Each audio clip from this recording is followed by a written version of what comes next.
નમસ્કાર વહાલા વિદ્યાર્થી મિત્રો, આજે આપણે ધોરણ 11ના અર્થશાસ્ત્ર વિષયના પાઠ નંબર 6 બજારના સ્વાધ્યાયનું સંપૂર્ણ સોલ્યુશન જોઈશું. શરૂ કરીએ પ્રશ્ન નંબર 1.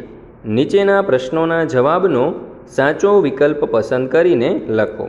પહેલો સવાલ, સ્થાન આધારિત બજારના કેટલા પ્રકારો હોય છે? જવાબ આવશે વિકલ્પ સી 4. બીજું, વાહન વ્યવહાર ખર્ચનો અભાવ એ કયા બજારનું લક્ષણ છે? તો જવાબ આવશે વિકલ્પ એ પૂર્ણ હરીફાઈ. ત્યાર પછી જોઈએ ત્રીજું, કિંમત ભેદભાવ કયા બજારનું લક્ષણ છે?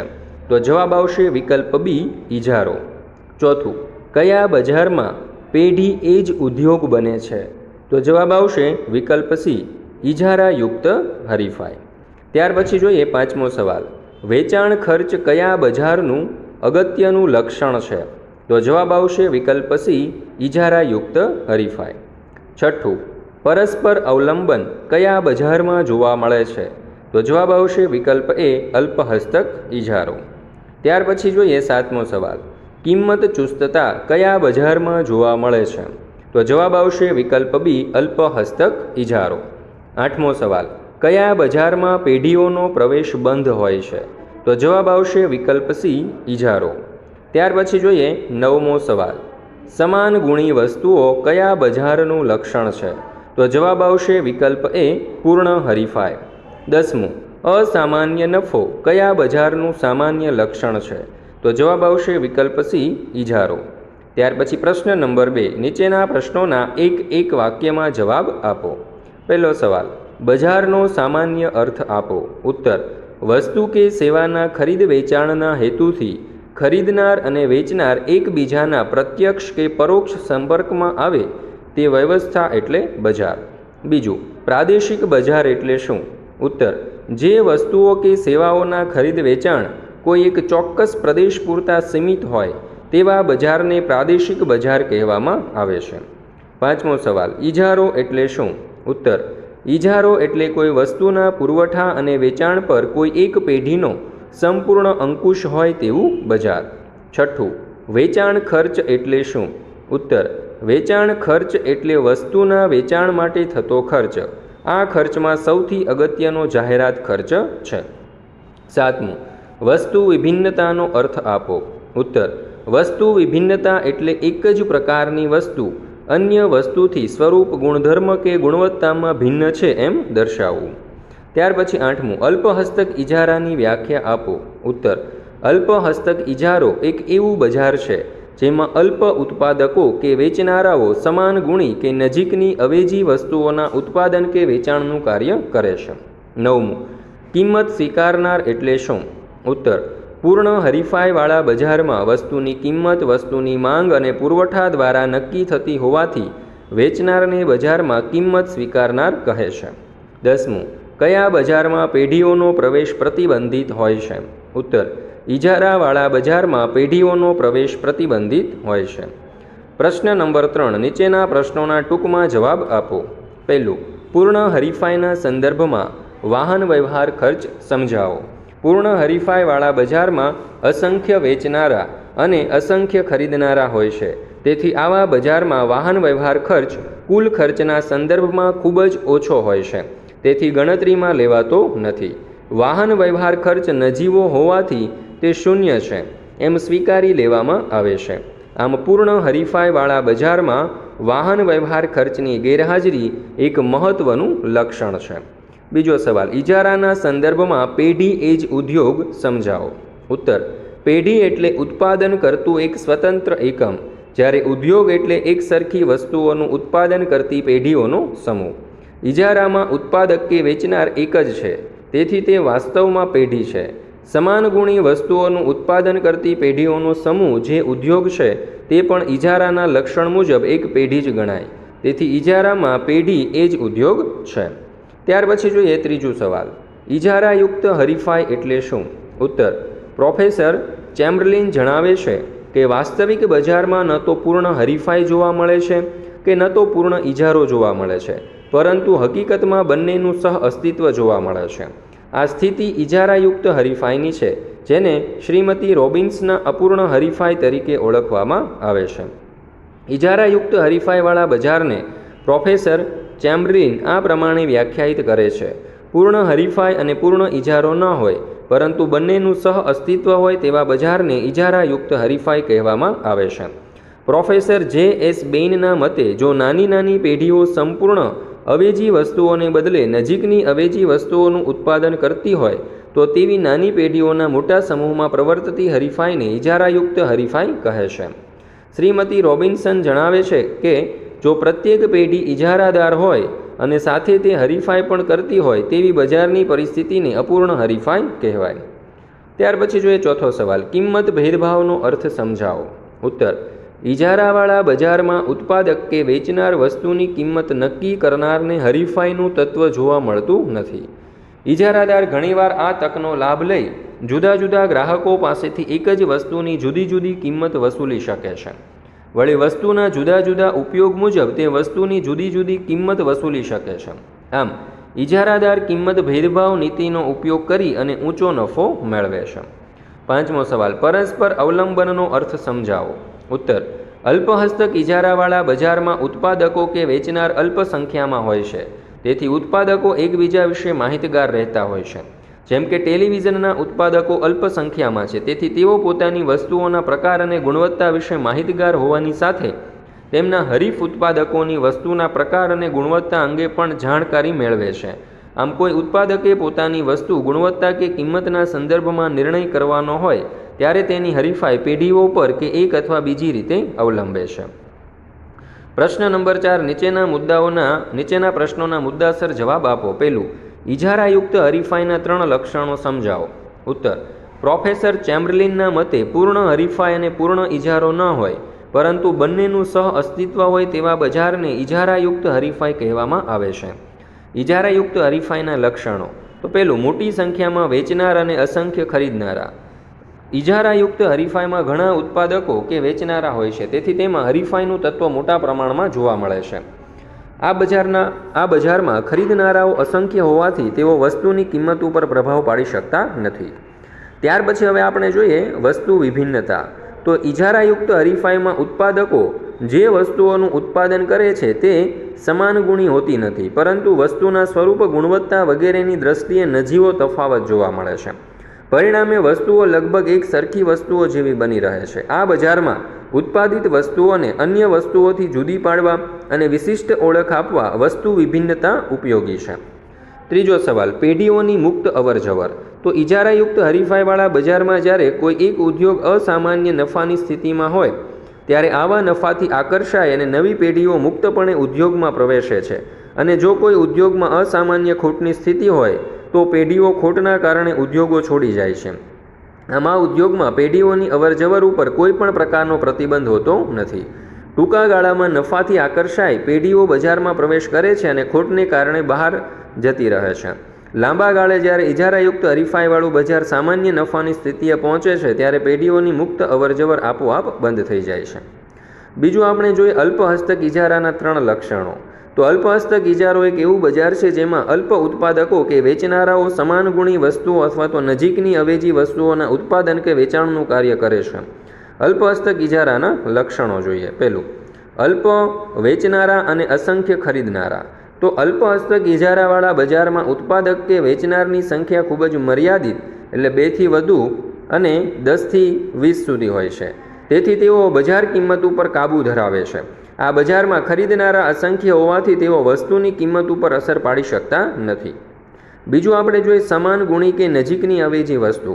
તો અલ્પહસ્તક ઇજારાવાળા બજારમાં જ્યારે પેઢીઓ સમાન ગુણી વસ્તુઓનું ઉત્પાદન કે વેચાણ કરે છે ત્યારે તેવા બજારને સંપૂર્ણ અલ્પહસ્તક ઇજારો કહેવાય છે. આ પ્રકારના બજારમાં જ્યારે પેઢીઓ નજીકની અવેજી વસ્તુઓનું ઉત્પાદન કે વેચાણ કરે ત્યારે તેવા બજારને અપૂર્ણ અલ્પહસ્તક ઇજારો કહેવાય છે. ત્રીજું આપણે જોઈએ પેઢીઓનો પ્રવેશ. તો અલ્પહસ્તક ઇજારાવાળા બજારમાં જો મુક્ત અલ્પહસ્તક ઇજારો પ્રવર્તમાન હોય તો ઉદ્યોગમાં નવી પેઢીઓ માટેનો પ્રવેશ મુક્ત હોય છે, અને જો પ્રતિબંધિત અલ્પહસ્તક ઇજારો પ્રવર્તમાન હોય ત્યારે ઉદ્યોગોમાં નવી પેઢીઓને પ્રવેશ બંધી હોય છે. ત્રીજું, કિંમત ચુસ્તતા વિશે સમજાવો. તો અલ્પહસ્તક ઇજારામાં પેઢીઓની સંખ્યા ઓછી હોય છે અને કોઈ પેઢી વસ્તુની કિંમતના સંદર્ભમાં નિર્ણય કરવા તેમની હરીફ પેઢીઓ ઉપર આધાર રાખે છે. જો કોઈ પેઢી વસ્તુની કિંમત ઘટાડે તો તેની માંગમાં વધારો થશે, પરંતુ હરીફ પેઢીઓની માંગમાં ઘટાડો થશે. પરિણામે હરીફ પેઢીઓ પણ ફરજિયાત વસ્તુઓની કિંમત ઘટાડવી પડશે. આમ આ પ્રકારની કિંમત હરીફાઈને કારણે વસ્તુની કિંમત કોઈ એક એવા નિમ્ન સ્તરે પહોંચે છે જ્યાંથી કિંમતનો વધુ ઘટાડો શક્ય બનતો નથી. જો કોઈ પેઢી વસ્તુની કિંમત વધારે તો તેની માંગ ઘટશે અને હરીફ પેઢીઓ વસ્તુની કિંમત ઘટાડી વસ્તુની માંગ વધારાનો લાભ મેળવશે, પરંતુ હરીફ પેઢીઓ કિંમત વધારો કરતી નથી. તેથી અલ્પહસ્તક ઇજારામાં વસ્તુની કિંમત એક નિમ્ન સ્તરે ચુસ્ત બને છે, જેને કિંમત ચુસ્તતા તરીકે ઓળખવામાં આવે છે. ચોથું જોઈએ હરીફાઈ આધારિત બજારનું વર્ગીકરણ કરો. તો હરીફાઈ આધારિત બજારને ખરીદનારાઓ અને વેચનારાઓની હરીફાઈને આધારે વર્ગીકૃત કરવામાં આવે છે. એમાં પહેલું જોઈએ પૂર્ણ હરીફાઈવાળું બજાર. તો પૂર્ણ હરીફાઈવાળું બજાર એક આદર્શ બજાર છે જેમાં ઇજારાના તત્વોનો અભાવ હોય છે. શ્રીમતી રોબિન્સનના મતે પૂર્ણ હરીફાઈ ત્યાં અસ્તિત્વ ધરાવે છે જ્યાં ઉત્પાદિત વસ્તુની માંગ સંપૂર્ણ મૂલ્ય સાપેક્ષ હોય.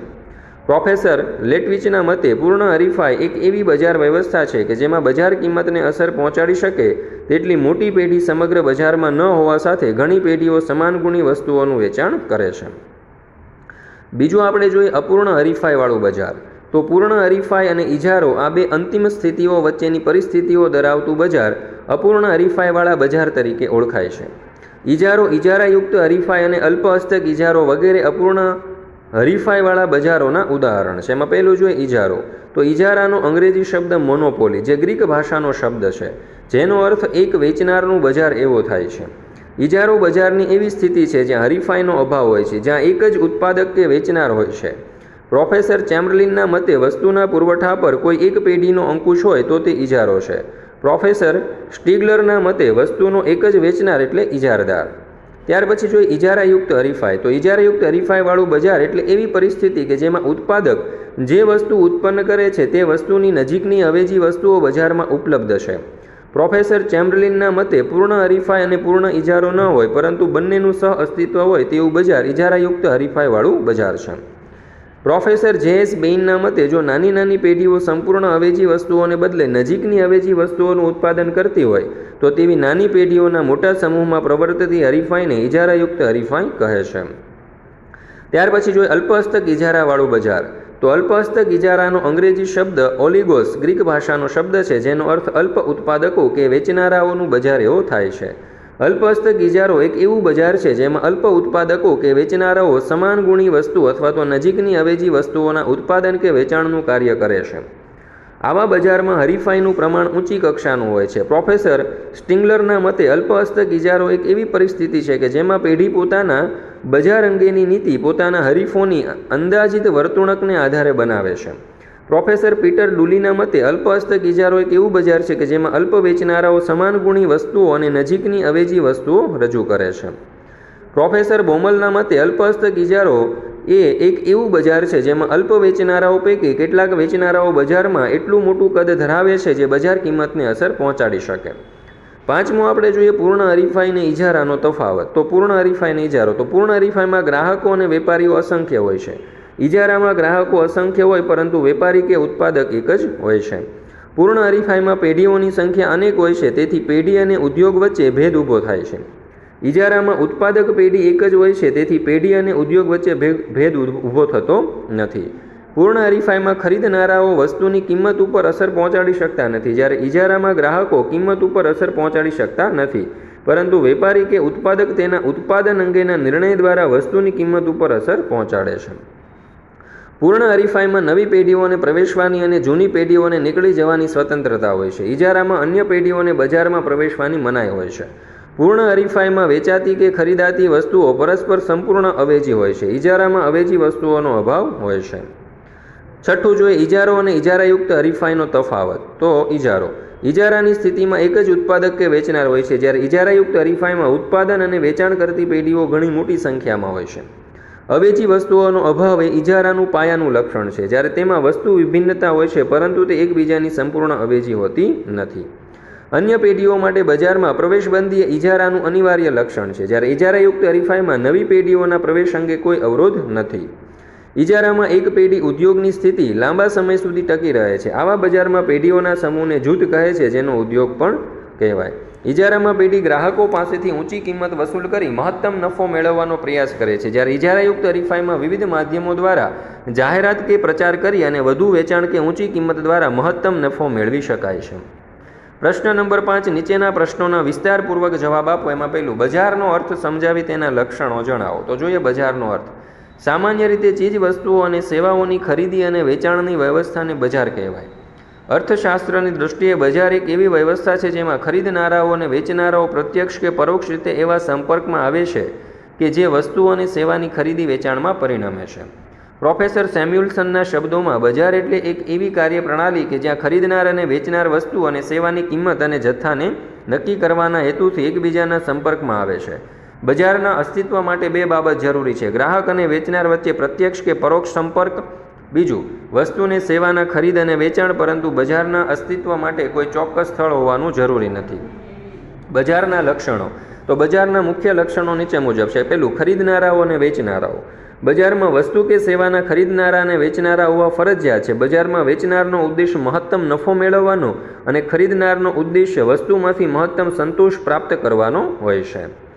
બીજું, વસ્તુઓ કે સેવાઓનું અસ્તિત્વ. બજારમાં ખરીદનારાઓની માંગ હોય અને વેચાણ થતી હોય તેવી વસ્તુઓ કે સેવાઓ જરૂરી છે. બજારમાં વેચનાર મહત્તમ નફો મેળવવાના આશયથી જુદી જુદી વસ્તુઓ કે સેવાઓ પ્રત્યે ખરીદનારાઓને આકર્ષે છે, જ્યારે ખરીદનારાઓ વસ્તુઓ કે સેવાઓના ઉપભોગથી મહત્તમ સંતોષ પ્રાપ્ત થાય તે મુજબ ખરીદી કરે છે. ત્રીજું આપણે જોઈએ ગ્રાહકો અને વેપારીઓ વચ્ચેનો સંપર્ક. તો બજારમાં વસ્તુ ખરીદનારા અને વેચનારા એકબીજાના પ્રત્યક્ષ કે પરોક્ષ સંપર્કમાં આવે તે જરૂરી છે. વર્તમાન સમયમાં ટેલિશોપિંગ અને ઓનલાઈન શોપિંગ જેવા માધ્યમો દ્વારા વસ્તુઓ કે સેવાઓના ખરીદનાર અને વેચનાર પરોક્ષ રીતે એકબીજાના સંપર્કમાં આવે છે. ચોથું, સમાન કિંમતનું વલણ. બજારમાં ચોક્કસ સમયે વસ્તુ કે સેવાની કિંમત નક્કી થયેલ હોવી જોઈએ. બજારમાં વસ્તુ કે સેવાની કિંમત ખરીદનારાઓની માંગ અને વેચનારના પુરવઠા દ્વારા નક્કી થાય છે. પાંચમું, બજાર સ્થિતિ અંગેની જાણકારી. બજાર સ્થિતિ અંગેની જાણકારી વસ્તુ કે સેવા ખરીદનાર અને વેચનારને હોવી જરૂરી છે. બજારમાં ફુગાવો અથવા તો મંદી હોય કે કોઈ કુદરતી આફતો આવી હોય તેવા સંજોગોમાં ખરીદનારા અને વેચનારા માંગ અને પુરવઠા સંદર્ભે યોગ્ય નિર્ણયો લઈ શકે છે. ત્યાર પછી જોઈએ બીજું, બજારનું વર્ગીકરણ. સ્થાન આધારિત અને જથ્થા આધારિત સમજાવો. તો જુદા જુદા માપદંડો મુજબ બજારનું વર્ગીકરણ નીચે મુજબ છે. પહેલું, સ્થાન આધારિત બજાર. આ પ્રકારના બજારને ભૌગોલિક વિસ્તારને આધારે નીચે મુજબ 4 પ્રકારના વિભાજિત કરવામાં આવે છે. પહેલું જોઈએ સ્થાનિક બજાર. ગ્રાહકો જે સ્થાને વસવાટ કરે છે તેની નજીકના વિસ્તારમાં આવેલ બજારને સ્થાનિક બજાર કહે છે. જેમ કે ગામડામાં દૂધ અને શાકભાજીનું બજાર, વાળંદ, ધોબી, દરજી, લુહાર, સુથાર, કુંભાર વગેરેની સેવાઓ. અમદાવાદમાં MTSની વાહન વ્યવહારની સેવા એ સ્થાનિક બજાર ધરાવે છે. ત્યાર પછી જોઈએ પ્રાદેશિક બજાર. જે વસ્તુઓ કે સેવાઓનું ખરીદ વેચાણ કોઈ એક ચોક્કસ પ્રદેશ પૂરતું મર્યાદિત હોય તેને પ્રાદેશિક બજાર કહે છે. પ્રાદેશિક બજાર રાજ્યના જુદા જુદા જિલ્લાઓ સુધી વિસ્તરેલ હોય છે. જેમ કે મહેસાણાની દૂધસાગર ડેરીનું દૂધ, ગુજરાતની નવલકથાઓ, ગુજરાતી ચલચિત્રો, પ્રાદેશિક ભાષાના પુસ્તકો વગેરેના બજારો પ્રાદેશિક બજાર છે. રાષ્ટ્રીય બજાર. જે વસ્તુઓ કે સેવાઓનું ખરીદ અને વેચાણ એ સમગ્ર રાષ્ટ્રમાં થતું હોય તેને રાષ્ટ્રીય બજાર કહેવામાં આવે છે. રાષ્ટ્રીય બજાર દેશના વિવિધ રાજ્યો સુધી વિસ્તરેલ હોય છે. જેમ કે પંજાબના ઘઉં, કાપડ, અમૂલ ડેરી પ્રોડક્ટ્સ, ટેલિવિઝન વગેરે રાષ્ટ્રીય બજાર ધરાવે છે. ત્યાર પછી જોઈએ આંતરરાષ્ટ્રીય બજાર. તો જે વસ્તુઓ કે સેવાઓના ખરીદ વેચાણ માત્ર એક રાષ્ટ્ર પૂરતું સીમિત ન હોય પરંતુ વિશ્વના અનેક રાષ્ટ્રોમાં પ્રસરેલા હોય તેને આંતરરાષ્ટ્રીય બજાર કહે છે. આ બજારને વૈશ્વિક બજાર પણ કહે છે, જે વિશ્વના વિવિધ દેશોના બજારો સુધી વિસ્તરેલ હોય છે. જેમ કે ઓસ્ટ્રેલિયાનું ઊન, સ્વિટ્ઝરલેન્ડની ઘડિયાળ, ભારતની ચા, ચીનના રમકડા, અંગ્રેજી નવલકથાઓ, જાપાનના ઇલેક્ટ્રોનિક્સ ઉપકરણો વગેરે. આંતરરાષ્ટ્રીય બજારમાં થતા ખરીદ વેચાણને આયાત નિકાસ તરીકે પણ ઓળખવામાં આવે છે. ત્યાર પછી જોઈએ જથ્થા આધારિત બજાર. એમાં પહેલું, જથ્થાબંધ બજાર. જે બજારમાં મોટા જથ્થામાં વસ્તુઓનું ખરીદ વેચાણ થાય છે તેને જથ્થાબંધ બજાર કહે છે. જેમ કે કાપડ બજારમાં ગાંસડી મુજબ થતા ખરીદ વેચાણ, અનાજ બજારમાં ગુણી મુજબ થતા ખરીદ વેચાણ, તેલમાં ટેન્કરો મુજબ થતા ખરીદ વેચાણ. જથ્થાબંધ બજારમાં વેપારી ઉત્પાદક પાસેથી મોટા જથ્થામાં વસ્તુઓ ખરીદે છે અને તેને છૂટક બજારના વેપારીઓને વેચે છે. છૂટક બજાર. જે બજારમાં નાના નાના જથ્થામાં વસ્તુઓનું ખરીદ વેચાણ થાય છે તેને છૂટક બજાર કહે છે. જેમ કે કરિયાણાનું બજાર, શાકભાજીનું બજાર, કાપડનું બજાર વગેરે છૂટક બજાર છે. છૂટક બજારમાં છૂટક વેપારીનો મોટા જથ્થામાં વસ્તુઓને ખરીદી કરી અને નાના જથ્થામાં છૂટક રીતે તેઓ ગ્રાહકોને વેચે છે. આમ છૂટક બજારના વેપારીઓ વસ્તુનું પુનઃ વેચાણ કરી ગ્રાહકોને તેમની જરૂરિયાતની વસ્તુઓ પહોંચાડે છે. ત્યાર પછી જોઈએ ત્રીજું, પૂર્ણ હરીફાઈના લક્ષણો સમજાવો. તો પૂર્ણ હરીફાઈવાળું બજાર એક આદર્શ બજાર છે, પરંતુ તે માત્ર સિદ્ધાંતમાં જ છે, કારણ કે તેના લક્ષણો બજારમાં ભાગ્યે જોવા મળે છે. પૂર્ણ હરીફાઈવાળા બજારમાં ઇજારાનો અભાવ હોય છે. શ્રીમતી રોબિન્સનના મતે પૂર્ણ હરીફાઈ ત્યાં અસ્તિત્વ ધરાવે છે જ્યાં ઉત્પાદકની ઉત્પાદિત વસ્તુની માંગ સંપૂર્ણ મૂલ્ય સાપેક્ષ હોય. પ્રોફેસર લેફ્ટવિચના મતે પૂર્ણ હરીફાઈ એક એવી બજાર વ્યવસ્થા છે કે જેમાં બજાર કિંમતને અસર પહોંચાડી શકે તેટલી મોટી પેઢી સમગ્ર બજારમાં ન હોવા સાથે ઘણી પેઢીઓ સમાન ગુણી વસ્તુઓનું વેચાણ કરે છે. પૂર્ણ હરીફાઈના લક્ષણો, એમાં પહેલું છે અસંખ્ય ખરીદનારા અને અસંખ્ય વેચનારા. તો પૂર્ણ હરીફાઈવાળા બજારમાં ખરીદનાર ગ્રાહકો અને વેચનાર વેપારીઓની સંખ્યા ખૂબ જ મોટી હોય. આમ હોવાને કારણે કોઈ એક વેચનાર આખા બજારના પુરવઠા ઉપર અંકુશ રાખી શકતો નથી અને તેથી તે વસ્તુની બજાર કિંમત ઉપર અસર પહોંચાડી શકતો નથી.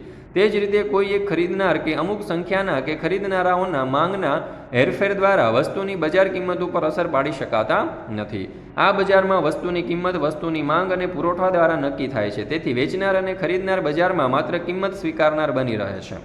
ત્યાર પછી બીજું આપણે જોઈએ સમરૂપ વસ્તુઓ. પૂર્ણ હરીફાઈવાળા બજારમાં તમામ વસ્તુઓ સમાન ગુણી એટલે કે એકબીજાની સંપૂર્ણ અવેજી વસ્તુઓ હોય છે. બજારમાં વસ્તુઓ સમાન ગુણી હોવાથી વેચનારાઓ વસ્તુની જુદી જુદી કિંમત લઈ શકતા નથી અને ખરીદનારાઓ તેની જુદી જુદી કિંમત ચૂકવવા તૈયાર થતા નથી. આમ બજારમાં વસ્તુની કિંમત એક સરખી જોવા મળે છે. ત્યાર પછી આપણે જોઈએ ત્રીજું, પેઢીઓની મુક્ત અવરજવર. તો પૂર્ણ હરીફાઈવાળા બજારમાં નવી પેઢીઓને પ્રવેશવાની અને જૂની પેઢીઓને બજારમાંથી નીકળી જવાની સ્વતંત્રતા હોય છે. તેથી અસામાન્ય નફાથી આકર્ષાય નવી પેઢીઓ ઉદ્યોગમાં દાખલ થાય છે અને ખોટ કરતી પેઢીઓ ઉદ્યોગ છોડી જાય છે. પૂર્ણ હરીફાઈવાળા બજારમાં પેઢીઓની મુક્ત અવરજવર માત્ર ટૂંકા ગાળામાં જોવા મળે છે, પરંતુ લાંબા ગાળે સામાન્ય નફાની સ્થિતિમાં પેઢીઓની ઉદ્યોગમાંની અવરજવર આપોઆપ બંધ થાય છે. ચોથું જોઈએ બજારની પરિસ્થિતિનું સંપૂર્ણ જ્ઞાન. તો પૂર્ણ હરીફાઈવાળા બજારમાં વેચનારાઓ અને ખરીદનારાઓની બજારની સ્થિતિ એટલે કે વસ્તુની કિંમત, ગુણવત્તા, અવેજી વસ્તુઓ વગેરેનું સંપૂર્ણ જ્ઞાન હોય છે. તેથી ઉત્પાદકો ખરીદનારાઓ પાસેથી જુદી જુદી કિંમત લઈ અને કિંમત ભેદભાવ સર્જી શકતા નથી. આમ ખરીદનાર, વેચનાર અને ઉત્પાદક પક્ષે બજાર અંગેનું સંપૂર્ણ જ્ઞાન હોવાથી બજારમાં વસ્તુની એક સરખી કિંમત પ્રવર્તે છે. તેથી આ બજારમાં માંગ રેખા સંપૂર્ણ મૂલ્ય સાપેક્ષ બને છે. પાંચમું જોઈએ ઉત્પાદનના સાધનો સંપૂર્ણ ગતિશીલ છે. પૂર્ણ હરીફાઈવાળા બજારમાં ઉત્પાદનના 4 સાધનો છે: જમીન, મૂડી, શ્રમ અને નિયોજક. બધી જ રીતે સંપૂર્ણ ગતિશીલ હોય છે. ઉત્પાદનના સાધનો સંપૂર્ણ ગતિશીલ હોવાને કારણે આવા સાધનો ઓછા વળતરને બદલે વધુ વળતર માટે ઉપયોગમાં લેવાય તે સ્થિતિને રોકવા પેઢીએ ઉત્પાદનના બધા સાધનોને એક સમાન વળતર આપે છે. આમ આ બજારમાં ઉત્પાદનના બધા સાધનોની કિંમત એક સરખી હોય છે. છઠ્ઠું જોઈએ વાહન વ્યવહાર ખર્ચનો અભાવ. પૂર્ણ હરીફાઈવાળા બજારમાં જ્યાં જ્યાં ખરીદનારા છે ત્યાં ત્યાં વેચનારા હોય છે. તેથી જ વસ્તુઓની હેરફેર માટે વાહન વ્યવહારનો ખર્ચ શૂન્ય છે એમ સ્વીકારી લેવામાં આવે છે.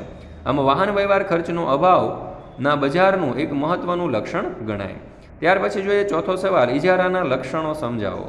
ઇજારો એ બજારનો એકમાત્ર સૈદ્ધાંતિક ખ્યાલ છે. તે બજારની એવી સ્થિતિ છે જ્યાં હરીફાઈનો સંપૂર્ણ અભાવ હોય છે. ઇજારો એક એવું બજાર છે જ્યાં એક જ ઉત્પાદક કે વેચનાર હોય છે જે એવી વસ્તુઓનું ઉત્પાદન અને વેચાણ કરે છે જેની સંપૂર્ણ અવેજી વસ્તુ બજારમાં ન જ હોય. આમ ઉત્પાદક કે વેચનાર ઇજારામાં કોઈ વસ્તુના બજાર પુરવઠા ઉપર સંપૂર્ણપણે અંકુશ ધરાવતો હોય છે. તેને ઇજારદાર કહેવામાં આવે છે. જેમ કે તાર ટપાલ ખાતું, ભારતીય રેલવે, ટોરેન્ટ પાવર વગેરે ઇજારાના ઉદાહરણો છે. પ્રોફેસર ચેમ્બરલિન જણાવે છે કે વસ્તુના પુરવઠા પર કોઈ એક પેઢીનો અંકુશ હોય તો તે ઇજારો છે. ત્યાર પછી જોઈએ ઇજારાના લક્ષણો. એમાં પહેલું, એક જ ઉત્પાદક કે વેચનાર અને અસંખ્ય ખરીદનાર. ઇજારામાં ઉત્પાદક કે વેચનાર એક જ હોય છે, તેથી ઉત્પાદકનો કોઈ જ હરીફ હોતો નથી અને તે વસ્તુની કિંમત ઉપર સંપૂર્ણ કાબુ ધરાવે છે. આથી ઉત્પાદક કે વેચનારને કિંમત નક્કી કરનાર તરીકે ઓળખવામાં આવે છે. ઇજારામાં ખરીદનાર અસંખ્ય હોય છે, તેથી હરીફાઈ માત્ર ખરીદનારાઓ વચ્ચે જ હોય છે. આમ ખરીદનારાઓએ વસ્તુની કિંમતને અસર કરી શકતા નથી. બીજું જોઈએ નજીકની અવેજી વસ્તુઓનો અભાવ. તો ઇજારાની આ એક મહત્વની લાક્ષણિકતા છે. ઇજારામાં ઉત્પાદક કોઈ એક વસ્તુ પર સંપૂર્ણ કાબુ ધરાવે છે, તેથી તે વસ્તુની અવેજી વસ્તુ બજારમાં ઉપલબ્ધ નથી. વાસ્તવમાં શુદ્ધ ઇજારો કાલ્પનિક હોય, માત્ર નજીકની અવેજી વસ્તુઓનો અભાવ હોય છે, પરંતુ દૂરની અવેજી વસ્તુઓ હોવાની શક્યતા છે. જેમ કે તમામ સાબુના ઉત્પાદક ઉપર અંકુશ ધરાવે છે, પરંતુ બજારમાં આ સાબુની અવેજમાં બીજા સાબુ મળી શકે છે. તેથી અહીં ઉત્પાદકનો ઇજારો સ્થપાતો નથી. એએમટીએસની સર્વિસ અને રિક્ષાઓ એકબીજાની હરીફ છે, પરંતુ રિક્ષાઓ એએમટીએસની સર્વિસની નજીકની અવેજમાં નથી, તેથી એએમટીએસનો ઇજારો સ્થપાય છે. આમ અવેજી વસ્તુઓ એ અભાવ ઇજારાનું સર્જન કરે છે. ત્રીજું જોઈએ પેઢીઓનો પ્રવેશ બંધ. ઇજારાનું અનિવાર્ય લક્ષણ છે કે ઇજારાનું બજાર એવું બજાર છે કે જેમાં ઉત્પાદક પેઢી ટૂંકા ગાળામાં અસામાન્ય નફો પ્રાપ્ત કરે છે અને તેને લાંબા ગાળા માટે ટકાવી રાખવા માટે સમર્થ હોય છે. આ સ્થિતિમાં જો અન્ય પેઢીઓ બજારમાં દાખલ થાય તો હરીફાઈ વધે છે અને ઇજારો તૂટે છે. ઇજારાના બજારમાં અસામાન્ય નફાની સ્થિતિ હોવા છતાં કાયદેસર રીતે અથવા તો નૈસર્ગિક રીતે અન્ય પેઢી માટે પ્રવેશબંધી છે. જેમ કે ભારતીય રેલવે કાયદેસર અમલમાં આવેલ ઇજારો છે, જ્યારે ખનિજ તેલ ક્ષેત્રો એ નૈસર્ગિક ઇજારાની સ્થિતિ છે. ત્યાર પછી ચોથું જોઈએ કિંમત અથવા તો વેચાણ ઉપર કાબુ. તો ઇજારામાં ઉત્પાદક કે વેચનાર એક સાથે વસ્તુની કિંમત અને વસ્તુના વેચાણ ઉપર કાબુ મેળવી શકતો નથી. અર્થાત જો ઉત્પાદક વસ્તુની કિંમત વધારવા ઈચ્છતો હોય તો તેણે બજારમાં વસ્તુનો પુરવઠો ઘટાડવો પડે છે, અને જો તે વસ્તુનો પુરવઠો વધારવા ઈચ્છતો હોય તો તેણે કિંમતમાં ઘટાડો સ્વીકારવો પડે છે. આમ ઇજારામાં ઉત્પાદક, કિંમત અને વેચાણ એમ બંને પર એક સમયે એક સાથે કાબુ મેળવી શકાતો નથી. તેમજ વસ્તુની ઊંચી કિંમત લઈ વધુ વેચાણ કરી મહત્તમ નફો મેળવવાનું ઇજારાદાર માટે શક્ય નથી. પાંચમું જોઈએ અસામાન્ય નફો. ઇજારાવાળા બજારમાં ઉત્પાદક પેઢી ટૂંકા ગાળામાં તેમજ લાંબા ગાળામાં કોઈપણ હરીફાઈ વગર અસામાન્ય નફાની સ્થિતિનો લાભ મેળવી શકે છે. અહીં ઉત્પાદક કે વેચનાર સરેરાશ ખર્ચથી ઊંચી કિંમત નક્કી કરી અને અસામાન્ય નફો મેળવી શકે છે. છઠ્ઠું, કિંમત ભેદભાવ. ઇજારામાં ઉત્પાદક કે વેચનાર કિંમત નક્કી કરનારા હોવાથી ઘણીવાર જુદા જુદા ખરીદનારાઓ પાસેથી વસ્તુના ઉપયોગ અનુસાર તે જુદી જુદી કિંમત વસૂલી અને કિંમત ભેદભાવની નીતિ અમલમાં મૂકે છે. જેમ કે ડૉક્ટર જુદા જુદા દર્દીઓ પાસેથી એક જ રોગની જુદી જુદી માત્રા મુજબ અલગ અલગ તપાસ ફી વસૂલી શકે છે. સાતમું જોઈએ પેઢી જ ઉદ્યોગ. પેઢી એટલે ઉત્પાદન કરતું એક સ્વતંત્ર એકમ, જ્યારે ઉદ્યોગ એટલે સમાન ગુણી વસ્તુઓનું ઉત્પાદન કરતી પેઢીઓનો સમૂહ. ઇજારામાં ઉત્પાદક કે વેચનાર એક જ હોવાથી વાસ્તવમાં તે પેઢી છે, અને ઉદ્યોગોમાં પેઢીઓનો સમૂહ પણ આ એક પેઢીથી જ થાય છે. તેથી ઇજારાવાળા બજારમાં પેઢી જ ઉદ્યોગ છે. ત્યાર પછી જોઈએ પાંચમું, અલ્પહસ્તક ઇજારાના લક્ષણો. અલ્પહસ્તક ઇજારો એક એવું બજાર છે જેમાં અલ્પ ઉત્પાદકો કે વેચનારાઓ સમાન ગુણી વસ્તુઓ અથવા તો નજીકની અવેજી વસ્તુઓના ઉત્પાદન કે વેચાણનું કાર્ય કરે છે. ત્યાર પછી જોઈએ અલ્પહસ્તક ઇજારાના લક્ષણો. એમાં પહેલું, અલ્પ વેચનારા અને અસંખ્ય ખરીદનારા. તો અલ્પહસ્તક ઇજારાવાળા બજારમાં ઉત્પાદક કે વેચનારની સંખ્યા ખૂબ જ મર્યાદિત હોય છે, તેથી તેઓ બજાર કિંમત ઉપર કાબૂ ધરાવે છે. આ બજારમાં ખરીદનારા અસંખ્ય હોવાથી તેઓ વસ્તુઓની કિંમત ઉપર અસર પાડી શકતા નથી. ત્યાર પછી બીજું જોઈએ સમાન ગુણી કે નજીકની અવેજી વસ્તુ. અલ્પહસ્તક ઇજારાવાળા બજારમાં જ્યારે પેઢીઓ સમાન ગુણી વસ્તુઓનું ઉત્પાદન કે વેચાણ કરે છે ત્યારે તેવા બજારને સંપૂર્ણ અલ્પહસ્તક ઇજારો કહેવામાં આવે છે. આ પ્રકારના બજારમાં જ્યારે પેઢીઓ નજીકની અવેજી વસ્તુઓનું ઉત્પાદન કે વેચાણ કરે ત્યારે તેવા બજારને અપૂર્ણ અલ્પહસ્તક ઇજારો કહેવાય. ત્રીજું જોઈએ પેઢીઓનો પ્રવેશ. અલ્પહસ્તક ઇજારાવાળા બજારમાં જો મુક્ત અલ્પહસ્તક ઇજારો પ્રવર્તમાન હોય તો ઉદ્યોગમાં નવી પેઢીઓ માટેનો પ્રવેશ મુક્ત હોય છે, અને જો પ્રતિબંધિત અલ્પહસ્તક ઇજારો પ્રવર્તમાન હોય ત્યારે ઉદ્યોગમાં નવી પેઢીઓને પ્રવેશબંધી હોય છે. ત્યાર પછી ચોથું જોઈએ વેચાણ ખર્ચ. તો અલ્પહસ્તક ઇજારામાં હરીફાઈ તીવ્ર હોવાથી વેચાણ ખર્ચ ખૂબ જ ઉપયોગી છે. હરીફાઈને કારણે ઉત્પાદકો કે વેપારીઓ ખરીદનારાઓને આકર્ષવા વેચાણ ખર્ચનો ઉપયોગ કરે છે. જેમ કે કાર, ઇલેક્ટ્રોનિક્સ ઉપકરણો વગેરેના ઉત્પાદકો વેચાણ ખર્ચના માધ્યમથી તેમના ઉત્પાદનની એક ચોક્કસ ઓળખ ઊભી કરે છે. પાંચમું, પરસ્પર અવલંબન. અલ્પહસ્તક ઇજારાવાળા ઉદ્યોગમાં ઉત્પાદક કે વેચનારની સંખ્યા ખૂબ જ ઓછી હોવાથી તેઓ પોતાની વસ્તુઓના પ્રકાર અને ગુણવત્તા તેમજ હરીફ પેઢીઓની ગુણવત્તાઓના પ્રકાર અને ગુણવત્તાથી માહિતગાર રહે છે. જ્યારે પેઢી પોતાની વસ્તુની ગુણવત્તા કે કિંમત સંદર્ભમાં નિર્ણય લેવાનું વિચારે છે ત્યારે હરીફ પેઢીઓની વર્તણૂક પર એક અથવા બીજી રીતે આધાર રાખે છે. આમ અલ્પહસ્તક ઇજારામાં હરીફ પેઢીઓનું પરસ્પર અવલંબન જોવા મળે છે. છઠ્ઠું જોઈએ કિંમત ચુસ્તતા. તો અલ્પહસ્તક ઇજારામાં પેઢીઓનું પરસ્પર અવલંબન હોય છે અને પેઢીઓની સંખ્યા અલ્પ હોય છે. જો કોઈ પેઢી વસ્તુની કિંમત ઘટાડે તો તેની માંગ વધશે, જ્યારે હરીફ પેઢીઓની માંગમાં ઘટાડો થશે. પરિણામે હરીફ પેઢીઓને પણ ફરજિયાત રીતે વસ્તુની કિંમત ઘટાડવી પડે છે. પરંતુ જો એક પેઢી વસ્તુની કિંમત વધારે તો તેની માંગ ઘટશે, જેનો લાભ હરીફ પેઢીઓને થશે. તેથી હરીફ પેઢીઓ વસ્તુની કિંમત ઘટાડશે પરંતુ વસ્તુની કિંમત વધારવાનું વિચારતી નથી. આમ આ પ્રકારની કિંમત હરીફાઈને કારણે વસ્તુની કિંમત કોઈ એક નિમ્ન સ્તરે પહોંચે છે, જ્યાંથી કિંમતનો વધારો કે ઘટાડો શક્ય બનતો નથી, અને વસ્તુની કિંમતનું આ નિમ્ન સ્તર ચુસ્ત બને છે, જેને કિંમત ચુસ્તતા કહે છે. દોસ્તો, આ પાઠનો ધ્યાનપૂર્વક અભ્યાસ કરવા બદલ આપ સર્વનો ખૂબ ખૂબ આભાર. ઇકોનોમિક્સ વિષયના બધા જ પાઠના સ્વાધ્યાયના સોલ્યુશનની લિંક તમને ડિસ્ક્રિપ્શન બોક્સની અંદર આપવામાં આવેલી છે. તો આ વિડીયો તમે તમારા દોસ્તો, મિત્રો, ભાઈબંધો વગેરે સાથે જરૂરથી શેર કરજો.